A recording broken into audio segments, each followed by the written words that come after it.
Hello, welcome to the Stockyard Industrial Lead. My name is Eric Miller, and today we're going to do a little ops video. I'm just going to show you how I do kind of an industry respot is what I call it. It's a nice simple thing that you can do if you just have a few minutes, like maybe, I don't know, you only have like maybe 10-15 minutes to run some trains at night. You just want to do something on the layout, and it's also a way for people like me who use like a switch list through Jam or IOPS or whatever.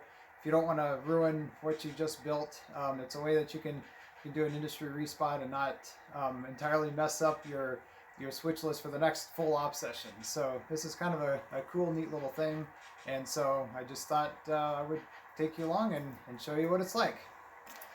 Okay, so before we get operating here, I'm going to show you exactly what we're doing. Now on the Stockyard Industrial Lead, I really only have a couple of industries that you can really do a respot. In other words, it's just basically moving cars in between op sessions.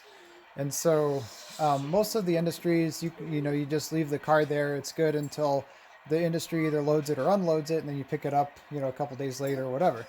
There's some industries, though, where it might make sense for the engine to come back and actually do a full respot. One of those is the ready mix cement plant. Now, they do have their own switcher, which, I'm thinking about it more. It might be a little too much for them, especially if you have the engine right here at the yard office. It easily can come over and switch that.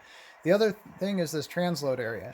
It might make sense to respot one of these cars to make it a little bit easier to load or unload. So that's what we're going to do today. And so today we're going to pretend that, so you can see there's two flat cars that we have. We're going to pretend that this one's been unloaded already. So take the load out, and that the customer wants to move this loaded car back there, so it's a little bit easier for the forklift to get to. So that makes sense. And the other nice thing that this does is most likely this car is going to be the next one to be switched out. And so it'll make it easier for the crew during the op session to get to. And so we'll move this one. So we're just going to switch these two cars. And our power today is going to be the Jeep 9. I don't think I've used this in a video recently, so be a little variety here. So that's what we're going to do today. And today I'm being assisted with the usual volunteer crew here. I got a young engineer and conductor to help me out, so we'll see how that works. So before we get started, we'll go ahead and remove the blue flag, which in this instance, it's actually the railroad crew that's put there. All right, so now, and then I don't think we're actually going to need to use the mainline switch today, so we probably won't need to use to actually unlock the switch today. So, all right, engineer, you want to bring the locomotive forward? Wait, I don't think. Okay. Here,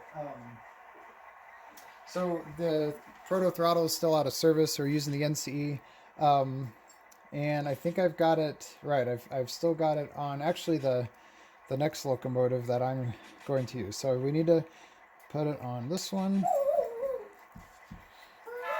There we go. All right, engineer, you want to move it forward? Do you know how to do that?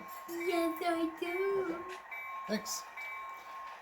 Come on, sister. All right, you can turn the bell off now. It's number 1. Thanks. Okay, don't go too fast. We're gonna start slowing it down a little bit. And then we'll go ahead and talk to the transload industry foreman while we're doing this and take out this blue flag. Make sure they're ready for us to come in. All right, go ahead and bring it to a stop. Throw this switch. So what we're gonna do is back up and grab both cars. All right, put it in reverse and the bell on. Thanks. Oops. Oh, I'm sorry. Stop it again. I forgot to show you.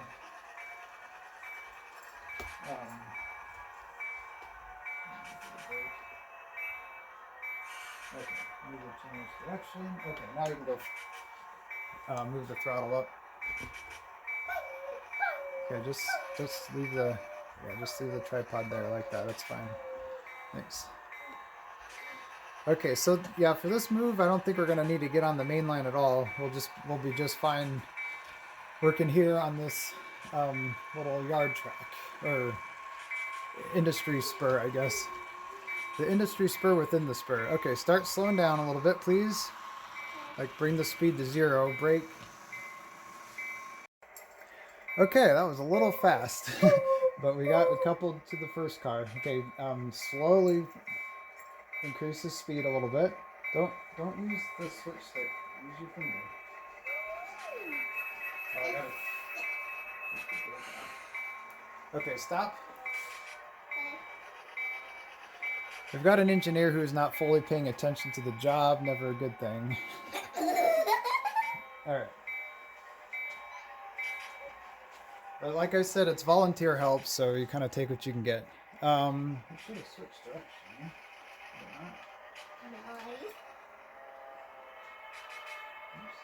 That's what number that you have. Make that noise. Okay. Now increase the speed a little bit. So what we're going to do is basically take this empty and we're going to drop it off on this track here. And then we'll move Respot, the loaded car, back there.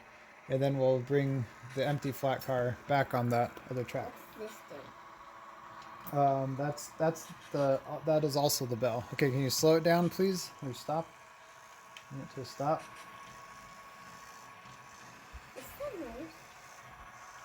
Okay, so after that runaway, we've changed engineers, and I'm taking over. Even volunteer work, you have to stay safe on the railroad. So.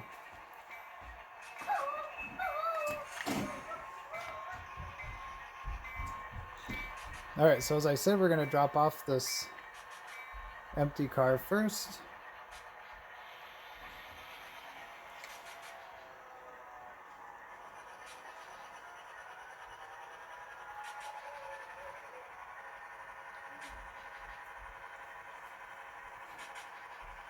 Are you done? Mm-hmm. Oh, okay. All right, I guess I've lost both of my volunteers. But what do you expect from volunteer work, right? Okay.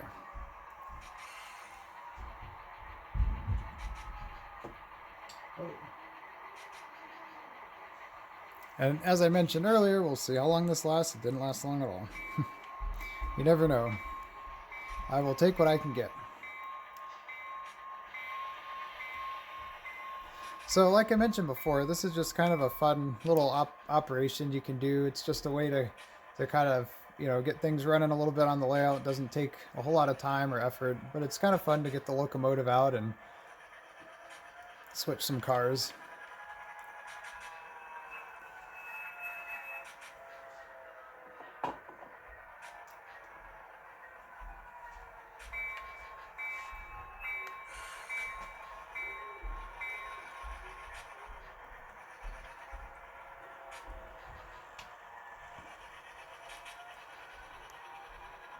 Okay, so we're just gonna spot this car just a little bit past there to give us enough clearance.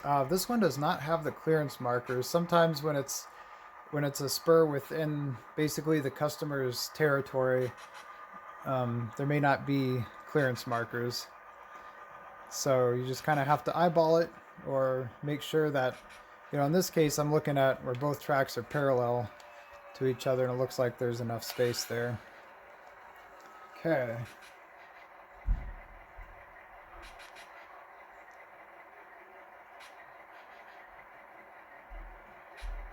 There we go.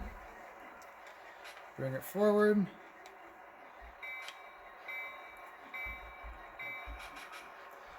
Okay, now we'll grab the empty and put it in the other place.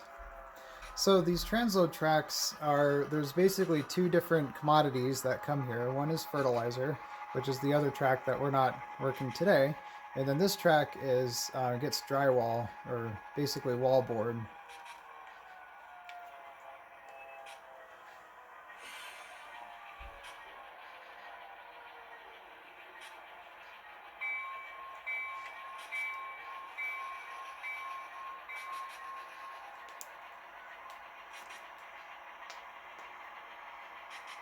And so this spur track for the drywall or wallboard has a bit of a lead up to it. So you can do this where instead of having the car sit in the yard, for a day or two extra, you can actually get it very close to delivering it to the customer.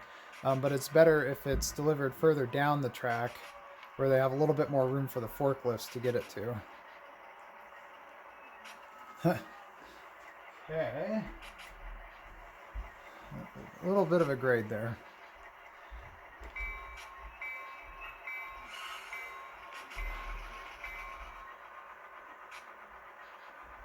And so this is one of the advantages, I think, of having a short line, especially in, modern times, like the last, 30 years. My railroad is based in the mid-90s. That's the era. And so a short line railroad, typically has its locomotive and crew kind of ready to go, ready to help out a customer. And so that's one of the advantages of the South Omaha terminal, is that if a customer wants something like this done, they can usually have the time to do it even outside of their normal operations. And this could be a thing like maybe on the weekend, or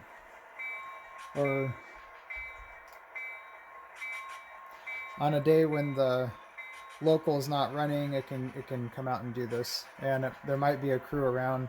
The other thing about the South Omaha terminal, since it's aligned with Railcar America, which is the car shop here in South Omaha, they usually have a switcher crew that's working the plant, and so they might have somebody who could get engineer and conductor crew that could get driven down here and be able to help out.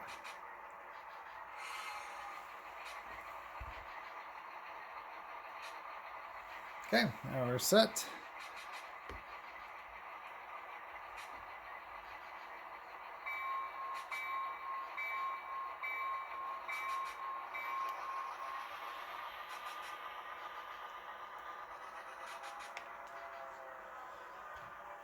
So we're going to make sure to spot this flat car just beyond the where that forklift is. That's basically the territory where it can access it. And if you know about center beam flat cars, they have these warnings written on there that you have to unload each side a little bit at a time so that the one side doesn't flip over, right?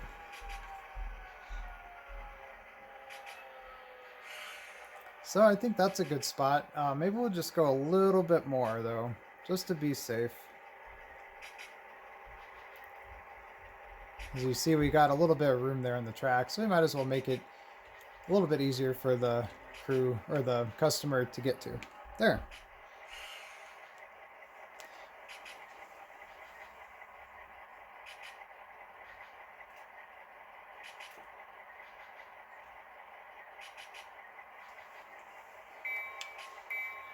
So this is also another example that just having one spur like this, you can, if you have a, 2 or 3 spots on it, it actually can bring more work and more operations out of it than you would think.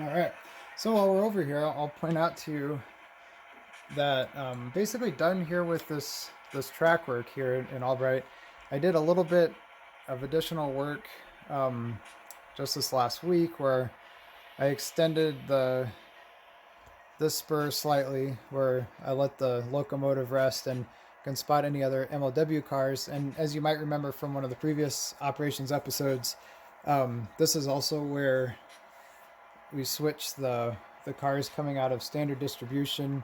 We can pull them back on this track to switch that industry. So it's kind of handy to have this extra length track. So that was something I did recently. And so now that I basically have the tracks where I want them, I'm starting to fill the rest in with scenery. I've got my parking lot back down here by the yard office, and then I'll gradually finish up the road. All right, we'll just stop the locomotive right there, right by the building.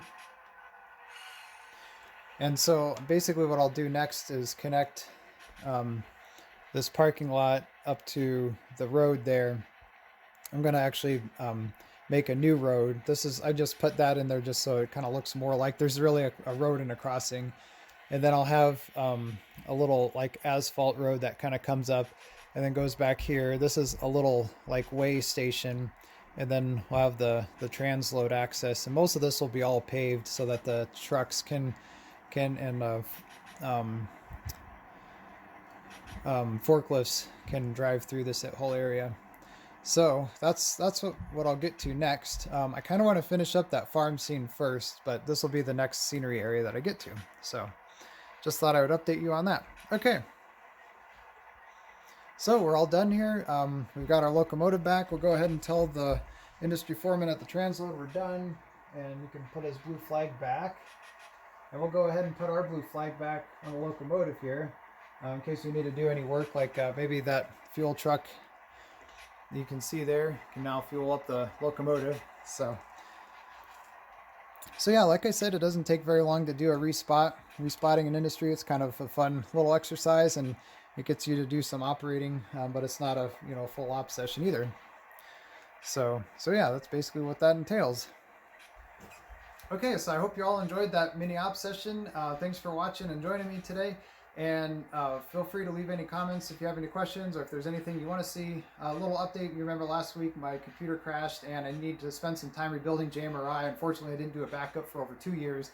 So that's going to take some time, but I hope to do another video showing you some other stuff on JMRI. And then my video next week, what I want to do is show you my next project that I'm kind of excited about. So that'll be next week. So got some more interesting things coming up. So thanks again for joining me, and I'll see you next week.